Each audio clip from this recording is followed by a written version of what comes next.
chính nơi ta từng có phút êm đềm trước ngày giông tố đến tìm.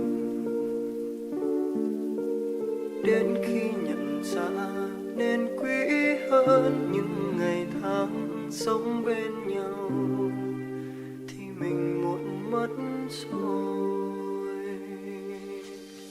Giờ này em có lẽ rất vui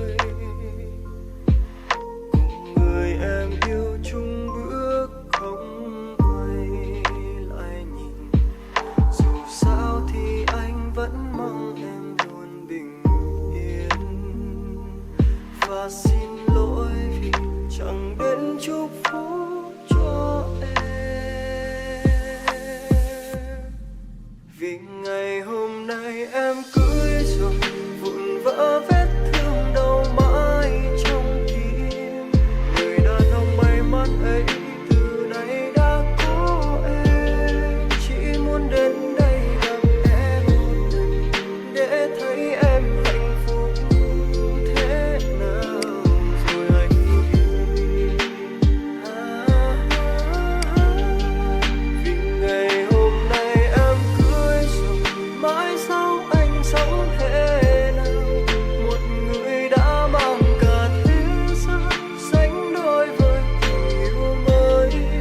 Ngày em đẹp nhất trên đời là ngày chúng ta xa mãi cuối.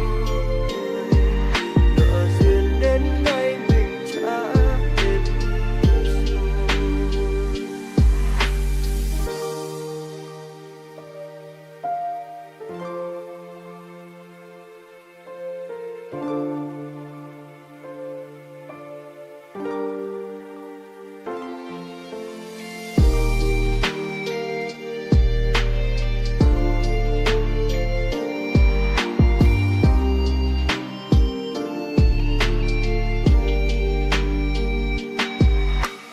Giờ này em có lẽ rất vui cùng người em yêu chung bước không quay lại nhìn. Dù sao thì anh vẫn mong em luôn bình yên. Và xin lỗi vì chẳng đến chúc phúc